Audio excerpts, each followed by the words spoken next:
yeah, and we move on to Gerd and Nico. And they have found a cool solution for bringing CMDB data to Checkmk that, as I understand from the title, does not involve any programming. So let's see what's going on. Have fun. It's a low-tech approach.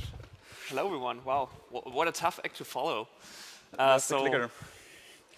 We have a clicker, cool. We're here to talk about the DCD file connector. And if that raises some eyebrows, good. We have 15 minutes to solve that. And we're projecting, sorry for the buzzword, no-code DCD connector for everyone who doesn't want to dive into the Python code. OK. So quick introduction. My name is Gerd Stolz. I've been doing monitoring at SVA for a couple of years. I'm wearing an old T-shirt just to prove it. And I'm a hobby ninja athlete, and I brought someone along to do the heavy lifting tech-wise. Yeah. Hi, my name's Nico. I mostly dabble in DevOps at SVA.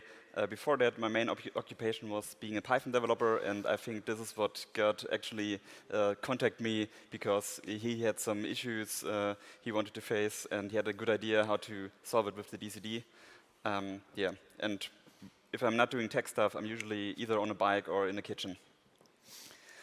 OK, so just quick summary for SVA. We're a system integrator based in Wiesbaden. We've been doing this for 25 years. There's about 2,300 of us. And we've been doing Checkmk for a while, but not as long as some others in here. So yeah, bear with us. Actual thing, what we're talking about. Why do we actually want to connect to a CMDB? I think CMDB has been mentioned a few times before. Basically, you have a huge database where everything that you want to know about all your environment, all your hosts is placed. Ideally, your CMDB is your single source of truth. So you have a reliable list of systems that is not your monitoring system. I think for most customers, it is the monitoring system. But if you have a CMDB, that's actually what the point is. And why do you want to use it with Checkmk? Well, first, if you have a single source of truth, it makes sense to reuse it. And in some situations we've seen, it's a good way to actually convince your users that they get some value out of their CMDB, because once they update their CMDB, they get some monitoring, and if they don't, they get no monitoring. So that's why some customers that have contacted us wanted to connect to their CMDB. Why did we build a no-code connector? Well, I think there's maybe something between 80 to 100 monitoring tools and about the same number of CMDBs, at least it feels like it. And then there's customers who build their own CMDB because that's the best way to do it, I think. And not all of these CMDBs offer a REST API or any sort of export. So actually, the cases that we have seen is just go directly to the SQL database, query the shit out of it, and get some CSV files as a result. And actually, you could directly query an SQL database from Checkmk, but that has some issues itself, permissions, firewalls, whatsoever.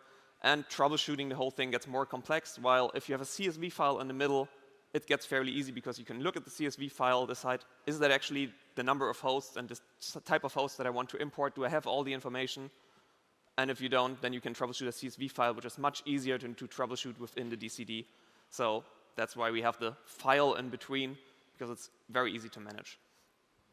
And then why do we use the DCD? Quick introduction, because I'm not sure if everyone uses the feature, since so far I think there's only the piggyback connector. It's the dynamic config daemon, or in the 2.0 it was renamed, so now it's in the GUI you see it as dynamic host management. It's part of Checkmk since I think 1.6, and it allows you to add, change, or remove hosts within Checkmk. It's part of the whole permission system, so you don't need any external tools.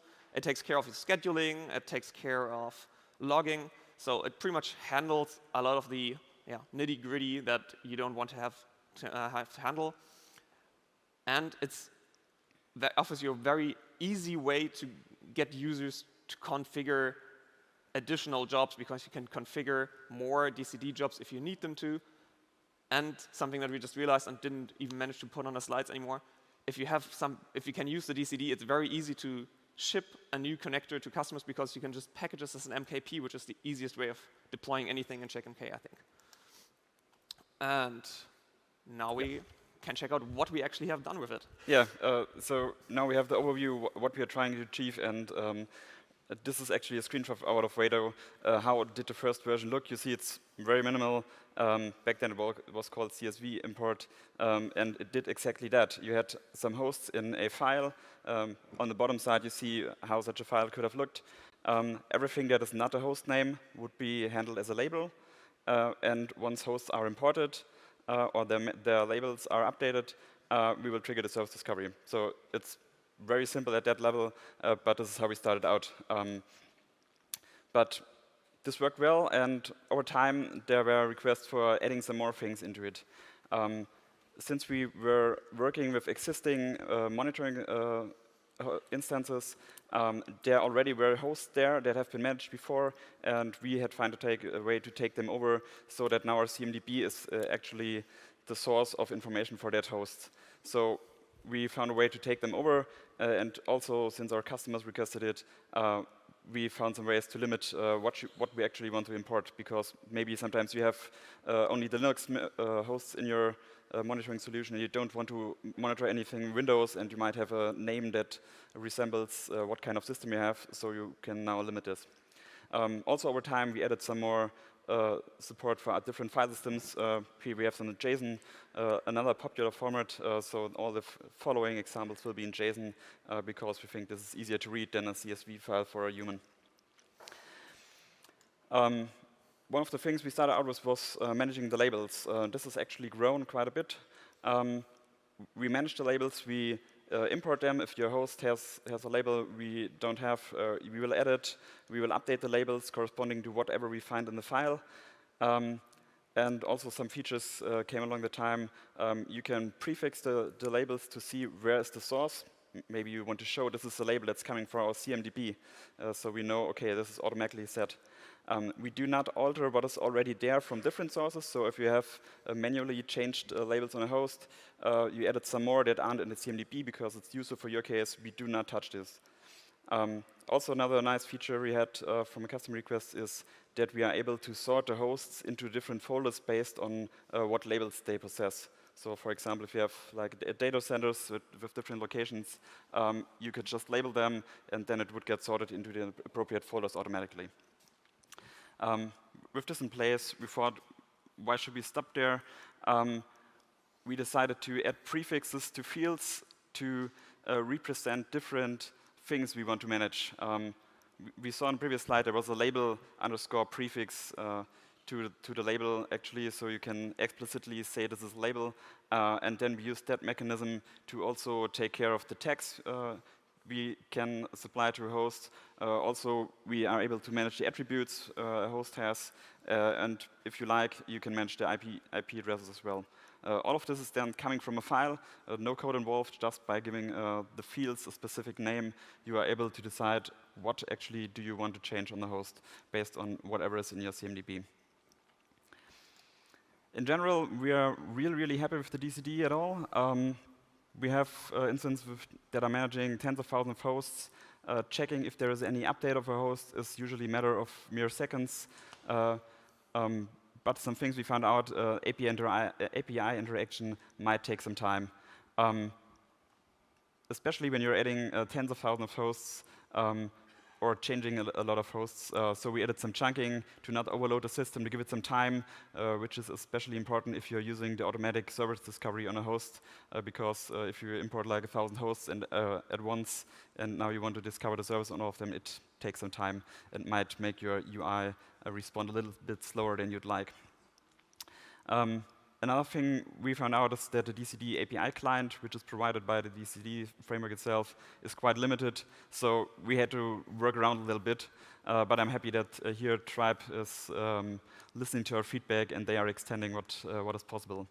Also, quite recently, there's been the change to move the DCD client to the REST API, which is a very welcome addition for us, because the HTTP API, as most of you probably know, has quite some limitations, and also is slow in that regard because, for example, we couldn't use bulk imports, so each host has to be added manually with one API call instead of just like giving a list of hosts you wanted to add. So on our roadmap right now, what we're looking to implement next is we want to support the management board feature of Checkmk. And the other great thing we are looking forward to is, since we now have the REST API at our hands in the DCD, we want to move to hosts, because when we added hosts and sorted them into folders, they would stay there. But you couldn't simply move them. This is a feature that only is available through the REST API. So with the HTTP API that previously was part of the DCD, we couldn't do this. So yeah, while this is a look into the longer future, this is probably coming somewhere in the next months. Let's look at now. Gerd? Yeah. So if you're curious, okay, where do I go from here? You can check it out. It's on GitHub. It's also on the Checkmk exchange. Quick note there: with the current beta, there's a few minor glitches that we're working on with Try.9. So maybe not run it with the beta 7, but on 2.0 you can check it and it's working. You can find it with File Connector or just DCD, because I think it's the first DCD plugin there is. Maybe a quick summary. This is not rocket science. So if you're looking for a much more complicated CMDB integration and you need different rules and stuff, Bastian Kuhn published a CMDB syncer a week ago, and we found out 2 days ago, and we're like, how cool is that? Monkey see, monkey do. So there's different solutions for that. We're not the only ones. But if you think this is the way for you to go and you just need a minor change, contact us, talk to us, or ask your questions right now. Yeah, and we're done.